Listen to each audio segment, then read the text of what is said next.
The security footage from the municipal swimming pool on Akin Adesola Street in Lagos Island showed a boy enter the water at 3:47 p.m. on a Thursday in early August. He was 11 years old, 4 feet 9, wearing a pair of faded green shorts that were 2 sizes too big because they had belonged to his older brother. The footage did not capture sound. It could not record the way the boy's name was shouted from the embankment, or the way the old man's body disappeared beneath the surface, or the way everything that came after began in that exact moment, in 23 feet of water, on a Thursday, in the middle of an ordinary August afternoon. What the old man did not know, when they pulled him from the water 6 minutes later, was that the boy who pulled him out could not swim either. Kolade Nwosu was 11 years old and 68 pounds, and he had walked to that pool alone that afternoon because the heat on Surulere had been sitting on the city for 4 days straight and the flat on. Afolabi Brown Street had no fan. His mother, Chidinma Nwosu, had taken the bus at 5:30 that morning to clean offices in Victoria Island, the same route she had taken every day for 7 years, and she would not be back until after dark. He had left a note on the kitchen table. He had locked the door the way she showed him, pressing the key in with both thumbs and holding it until he heard the second click. He had walked 47 minutes to the pool because the entrance fee was 200 naira, and the woman at the gate knew his face and sometimes waved him through when the crowd was big enough that her supervisor was not watching. The pool was a municipal facility that the Lagos state government had been threatening to renovate for 11 years. The tiles at the shallow end had cracked in 2017 and been patched with cement that was now cracking again. The lane ropes were missing in 2 places. There was a handwritten sign near the changing rooms that said "Swimmers, only in deep end, no exceptions," and nobody had ever enforced it. Kolade knew this. He stayed in the shallow section, where the water came up to his chest, and he watched the older boys dive from the embankment. And he practiced holding his breath underwater by crouching down and pressing his feet flat against the cracked tiles. He noticed the old man because of the shoes. Nobody wore dress shoes to a municipal pool. The man was standing at the far end of the deep section, still fully clothed, a pale blue kaftan, pressed, with dark trousers underneath, and his shoes were the kind Kolade had only ever seen on the feet of men getting out of cars on Bordillon Road. Brown leather, thin soles, the kind that cost more than his mother made in a week. The man was holding a mobile phone to his ear and looking out across the water, and then, without any particular drama, without any sound Kolade could hear from where he stood, he simply went in. Not a dive, not a stumble.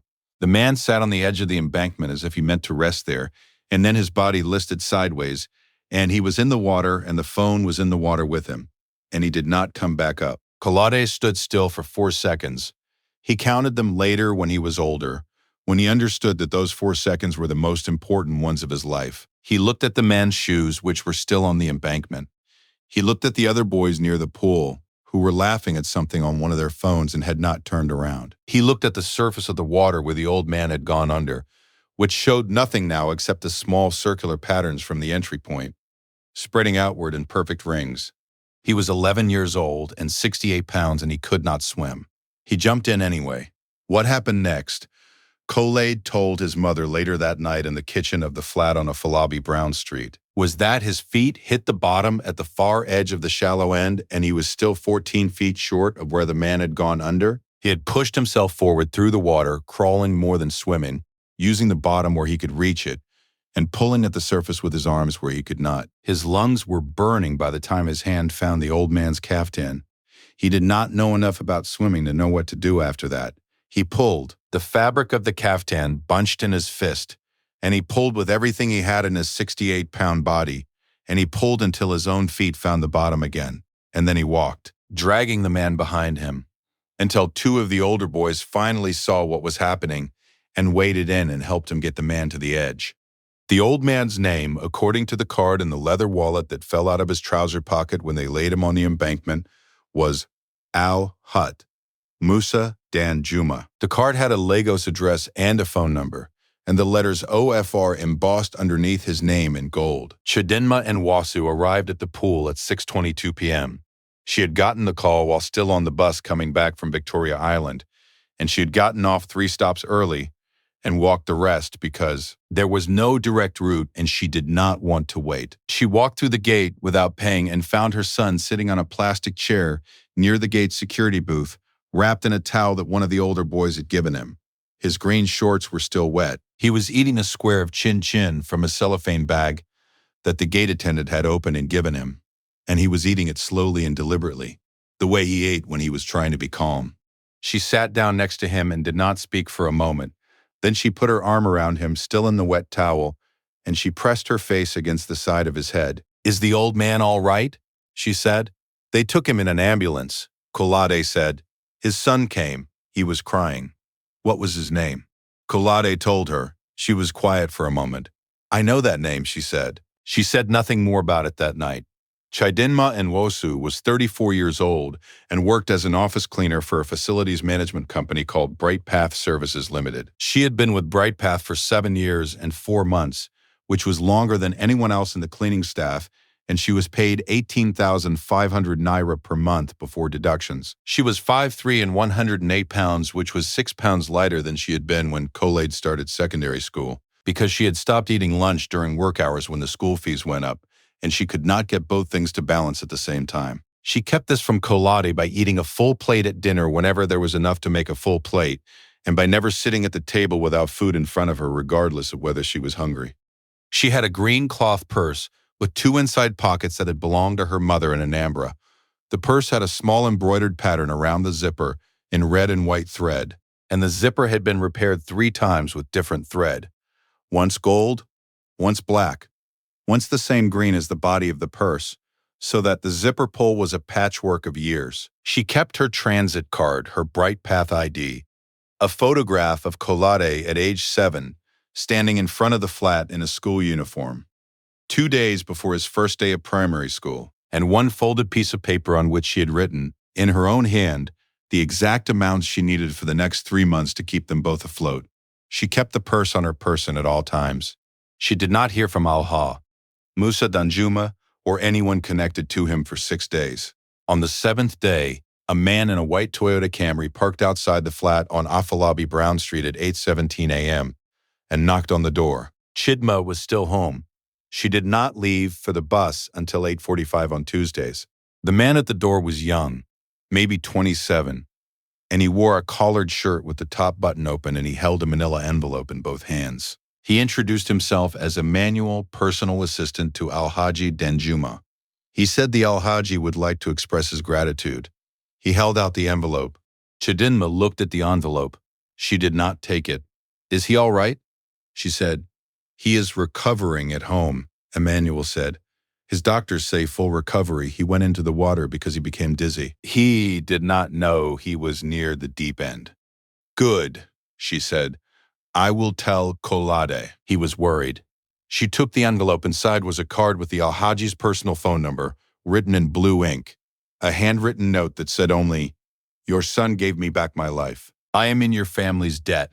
Anything you need," and a folded check for 500,000 naira. Chidinma sat down on the plastic chair next to the door. She held the check in both hands and read the number twice. She folded it again exactly as it had been folded and put it back inside the envelope. She put the envelope in the green cloth purse next to the folded piece of paper with the numbers on it. She did not call the number on the card for 11 days. When she did call, it was not about money.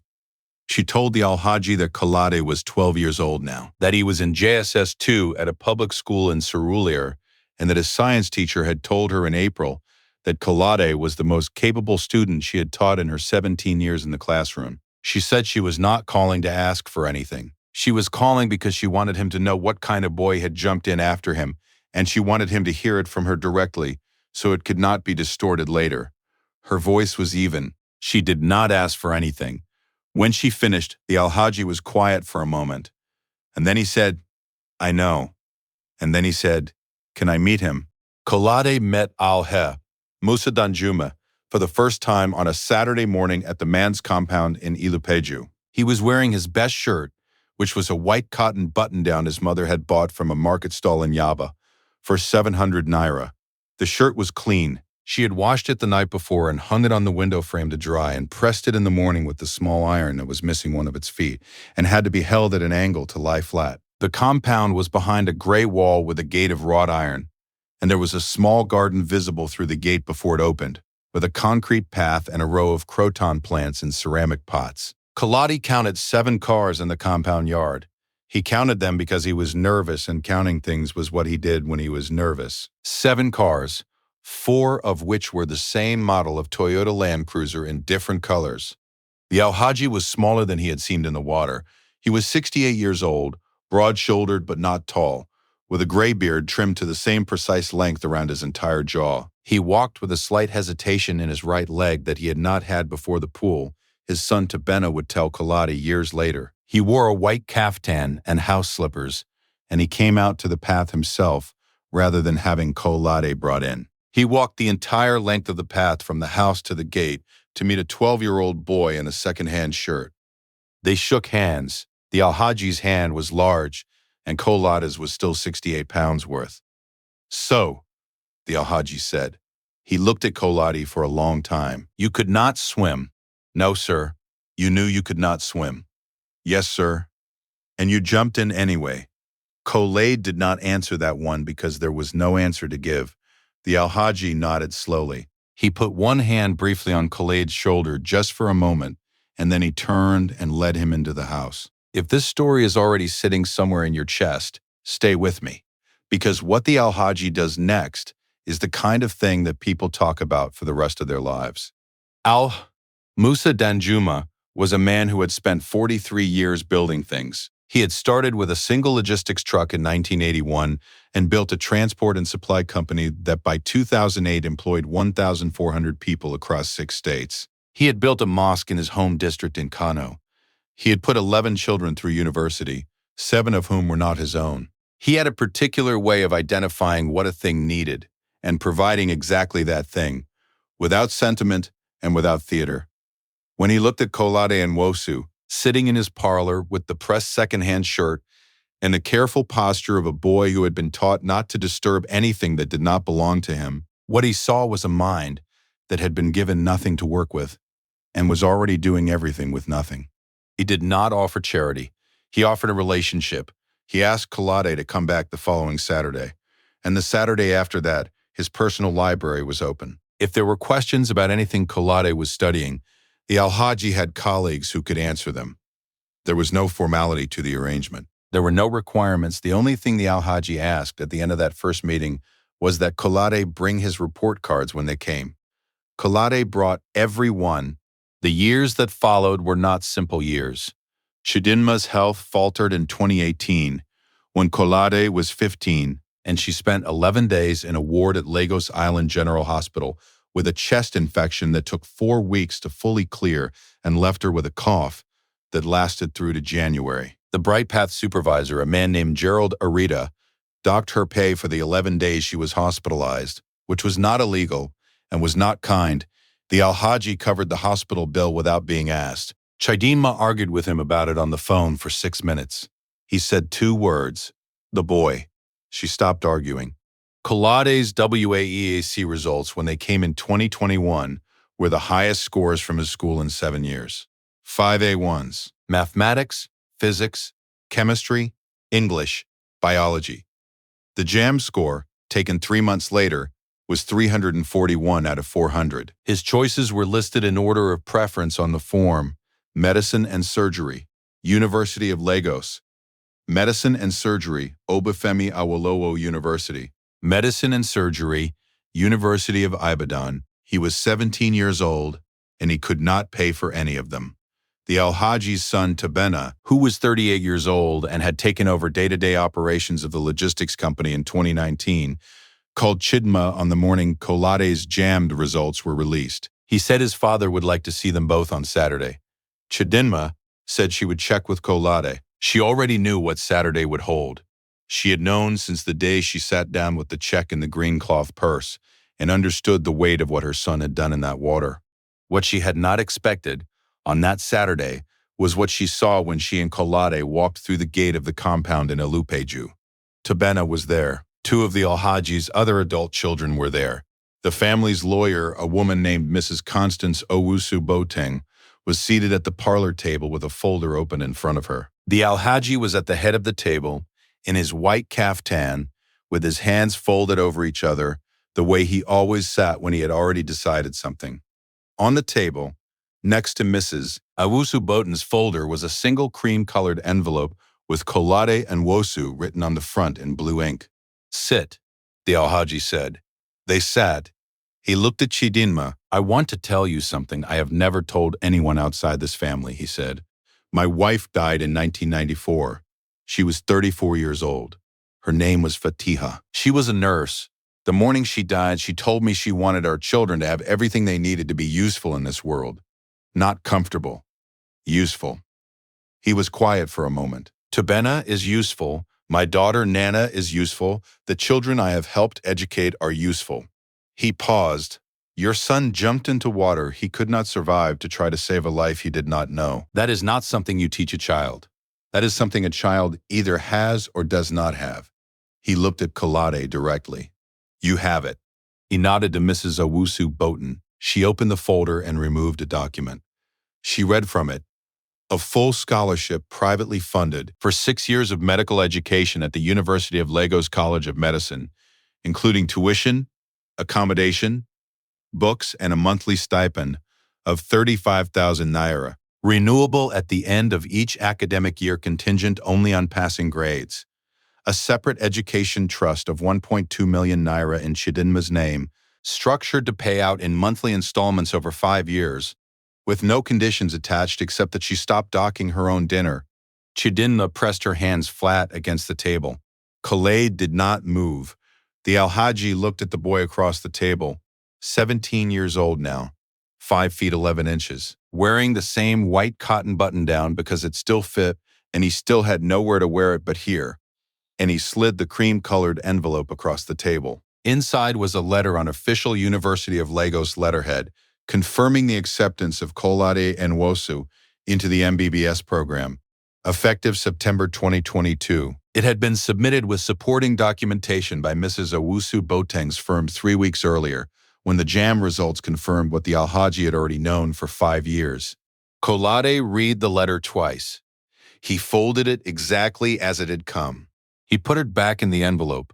He set the envelope down on the table in front of him and looked at it for a moment. And then he looked up at the Alhaji. "I am going to be a good doctor," he said. "Not. Thank you. Not. I cannot believe this. Not. How can I repay you?" The Alhaji's mouth turned at the corners. It was the closest he came to a smile in formal settings. "I know," he said. Chidinma had been holding the green cloth purse in her lap throughout the entire meeting, both hands wrapped around it the way she had held it since Anambra, since every morning on the Bright Path bus, since the kitchen table at 8 a.m. on a Saturday when she had sat with a check for 500,000 naira and decided not to be diminished by it. She lifted the purse now and unzipped the main compartment and removed the folded piece of paper, the one with the numbers on it, the monthly calculation she had been running and rerunning for the last 6 years, and she looked at it one more time, and then she folded it in half, and in half again, and in half once more, until it was a small hard square. She placed it on the table. She left it there. She did not need those numbers anymore. Kolade and Wosu completed his MBBS at the University of Lagos in June 2028. He was 23 years old. His mother was in the front row in a wrapper she had bought from Balogun Market 6 weeks before the ceremony and saved in the green cloth purse's outer pocket because she did not trust the wardrobe with something that important. She was 45 years old and 114 pounds, which was 6 pounds more than she had been when he jumped into the municipal pool, because she had started eating lunch again. The Alhaji sat in the second row with Tubena and Nana and 3 of the children whose educations he had funded over the years, and when Kolade walked across the stage, he did not stand up or make a sound. He sat still with his hands folded and watched the boy cross the stage with the particular stillness of a man who had arranged for this moment years ago and had no need to perform surprise at its arrival. In the 3rd year of his medical residency posted to the Lagos University Teaching Hospital, Kolade and Wosu would treat 23 patients in a single shift during a cholera outbreak in Bariga. He would stand for 17 hours without sitting down. A nurse who worked alongside him that night, an Igbo woman named Adora, who would later become his wife, told her mother that she had never seen anyone work like that. Focused, quiet, like someone who had already decided a long time ago that this was exactly what they were for. She was right.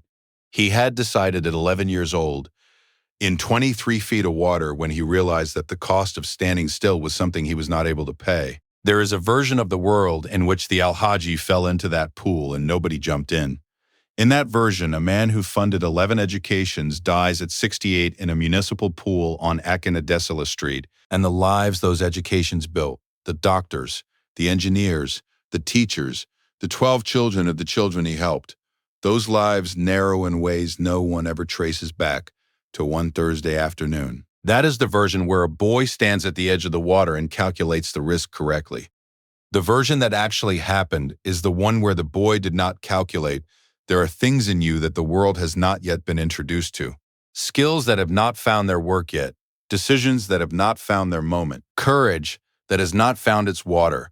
You cannot know in advance what the full cost of jumping will be, and you cannot know what the full shape of the gift you are carrying will turn out to be. What you know is that you are standing at the edge, and something is going under, and the person inside you who knows the right thing to do is already moving. The people who change the direction of a life are rarely the ones who calculated correctly. They are almost always the ones who jumped first. Kaladi's mother still has the green cloth purse. She does not carry it every day anymore. She keeps it on the top shelf of the wardrobe in the flat on Afalabi Brown Street, which she still lives in, which Tabena Denjuma had quietly arranged to have the lease transferred to her name in 2022 without mentioning it until the paperwork was done. The purse still has the photograph inside. Kaladi at age 7 in his school uniform, 2 days before his first day of primary school, standing in front of the door with both hands at his sides and his eyes serious and already somehow ready for whatever was going to be asked of him. She does not take the photograph out often, but she knows it is there. Think about the last time something asked more of you than you thought you had. Not a dramatic moment, a small one. A door that needed knocking on, a word that needed saying, a person who needed someone to jump in. What stopped you? And if you jumped anyway, what changed because of it? Leave your answer in the comments. I really want to read it. Subscribe for more stories about hidden strength, quiet power, and the people the world overlooks until they change everything. I'll see you in the next one.